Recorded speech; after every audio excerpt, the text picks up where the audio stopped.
दोस्तों, आपका एक बार फिर से स्वागत है हमारी आज की वीडियो में। और मैं एडवोकेट नरेश कुमार आपका स्वागत करता हूं। दोस्तों, क्या कोई पत्नी अगर अपने पति की हत्या कर दे या उसकी हत्या करने की कोशिश करे तो क्या उसे पति की प्रॉपर्टी में से हिस्सा मिलेगा? कानून इस मामले में क्या कहता है, बहुत कम लोग जानते हैं। आज की इस वीडियो में हम बात करेंगे हिंदू सक्सेशन एक्ट के सेक्शन 25 की, क्योंकि यह एक्ट बहुत ही महत्वपूर्ण है, जो साफ साफ कहता है कि अपराध करने वाले को विरासत का अधिकार नहीं मिलेगा। यानी कि अगर कोई व्यक्ति किसी व्यक्ति की हत्या करता है या फिर हत्या का प्रयास करता है तो उसको प्रॉपर्टी में से अधिकार नहीं मिलेगा। तो दोस्तों, अगर कोई किसी की हत्या करने का प्रयास करता है और उसकी प्रॉपर्टी के लिए करता है तो उसको कोई अधिकार नहीं मिलेगा। तो दोस्तों, वीडियो को पूरा जरूर देखें, क्योंकि अंत में मैं आपको एक ऐसा पॉइंट बताऊंगा जो 90% लोगों को नहीं पता है। अगर आप ऐसे ही कानूनी जानकारी आसान भाषा में सीखना चाहते हैं तो दोस्तों, चैनल को सब्सक्राइब जरूर कर लें और दोस्तों इसके साथ साथ बेल आइकन दबाएं ताकि कोई भी वीडियो आपसे मिस ना हो, क्योंकि हमारे चैनल पर जो भी वीडियो डाली जाती हैं वह सभी आपके लिए बहुत ही महत्वपूर्ण होती हैं और आपको हर वीडियो सबसे पहले पहुंचे, इसीलिए जल्दी से चैनल को सब्सक्राइब कर लीजिए, बेल आइकन दबा दीजिए, क्योंकि हम यहाँ पर आपको कानून की वो बातें बताते हैं जो हर इंसान को पता होनी चाहिए। तो अब हम बात करते हैं कि हिंदू सक्सेशन एक्ट एक्चुअल में क्या है। हिंदू सक्सेशन एक्ट का सेक्शन 25 कहता है कि अगर कोई व्यक्ति किसी की हत्या करता है या हत्या करने में शामिल होता है या फिर हत्या का प्रयास करता है तो वह उस व्यक्ति की संपत्ति का वारिस नहीं बन सकता। यानी कि अगर आसान शब्दों में मैं आपको बताऊं तो जिसने जान ली है, यानी कि जिसने मारने का प्रयास किया है, उसे प्रॉपर्टी नहीं मिलेगी। ये हिंदू सक्सेशन एक्ट का सेक्शन 25 कहता है। इस कानून की एक्चुअल में जरूरत क्यों पड़ी? क्योंकि पहले कुछ मामलों में ऐसा देखा गया कि लोग प्रॉपर्टी पाने के लिए हत्या कर देते थे, तो कानून ने कहा कि अगर तुम किसी को मारकर उसकी प्रॉपर्टी लेना चाहते हो तो ऐसा कभी नहीं होगा। ये हमारा कानून कहता है कि भाई, अगर किसी व्यक्ति को हत्या कर दी गई आपने और उसकी जो प्रॉपर्टी थी उसको भी आप लेना चाहते हो तो ऐसा आपको बिल्कुल भी नहीं मिलेगी। तो यह कानून जो है वह न्याय यानी कि जस्टिस और मॉरलिटी को ध्यान में रखकर बनाया गया। अगर पत्नी अपने पति की हत्या कर देती है या फिर हत्या की कोशिश करती है और इस इरादे से करती है कि भाई उसकी हत्या करके उसकी प्रॉपर्टी को मैं ले लूंगी, तो उसे पति की प्रॉपर्टी में से कोई भी अधिकार नहीं मिलेगा, यानी कि उसको प्रॉपर्टी नहीं मिलेगी। लेकिन ध्यान रखने वाली बात यह है कि खाली आरोप लगाने से ये काम नहीं होगा, बल्कि कोर्ट में साबित होना जरूरी है। पत्नी ने पति की हत्या की या फिर हत्या की कोशिश की, यह कोर्ट में साबित होना चाहिए, तभी ये एक्ट लागू होता है। यानी कि अगर कोर्ट यह साबित कर दे कि पत्नी ने अपराध किया है, तभी उसका अधिकार खत्म होगा। अगर कोर्ट में ये साबित हो जाए कि भाई पत्नी ने पति की हत्या की या फिर हत्या का प्रयास किया, तो उसको प्रॉपर्टी में से राइट्स खत्म हो जाता है। तो दोस्तों, अगर पत्नी ने हत्या की कोशिश की है, यानी कि अटेम्प्ट टू मर्डर, तो कोर्ट जो है वह केस के आधार पर फैसला देती है, यानी कि सारे सबूत देखती है।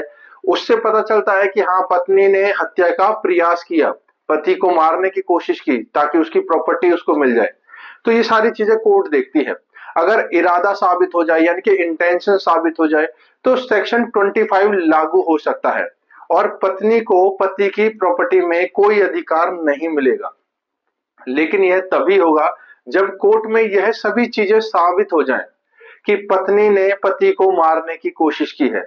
तो दोस्तों, ये सबूत बहुत ज्यादा जरूरी है, क्योंकि कोर्ट सबूत मांगता है। अगर पत्नी के खिलाफ सबूत है तो हिंदू सक्सेशन एक्ट के तहत उसको अधिकार नहीं मिलेगा पति की प्रॉपर्टी में।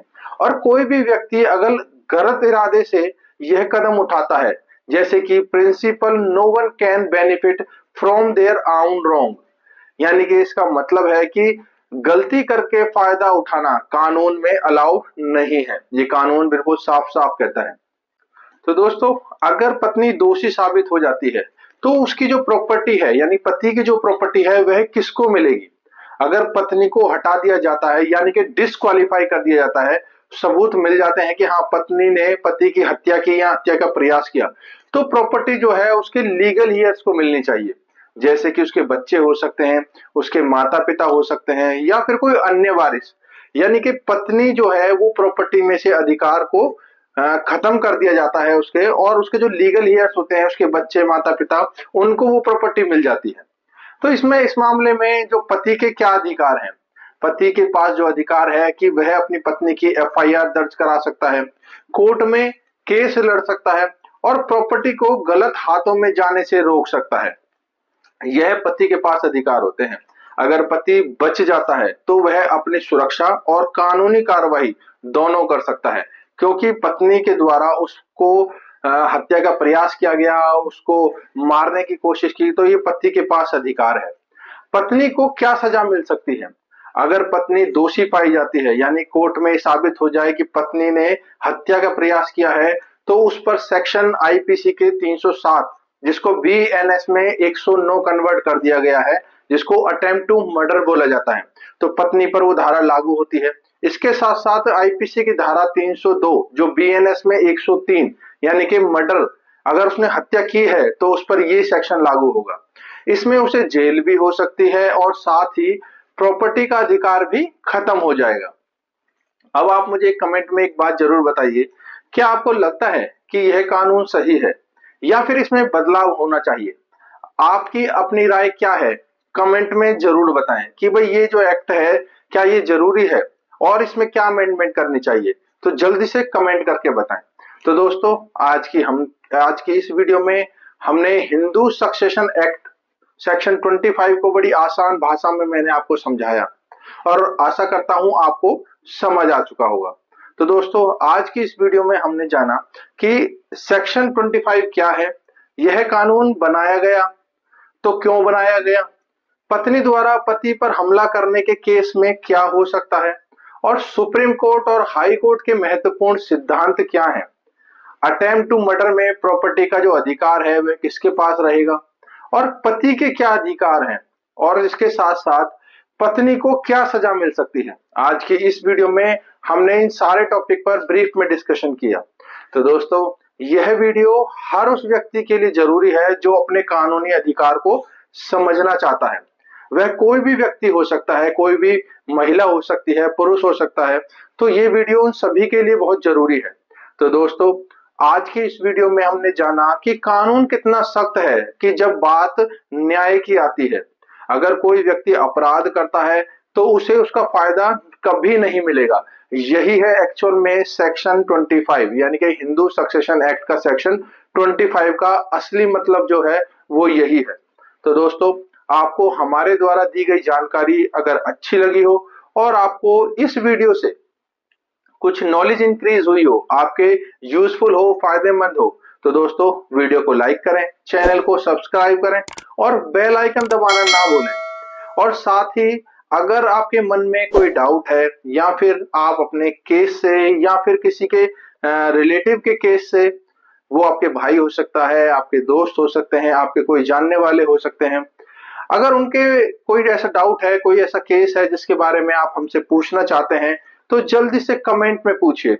और साथ ही अगर कोई पर्सनल अपॉइंटमेंट अगर चाहिए आपको तो आप हमसे कांटेक्ट कर सकते हैं। तो दोस्तों मिलते हैं अगली वीडियो में किसी और नई जानकारी के साथ। तब तक के लिए धन्यवाद। Thank you very much.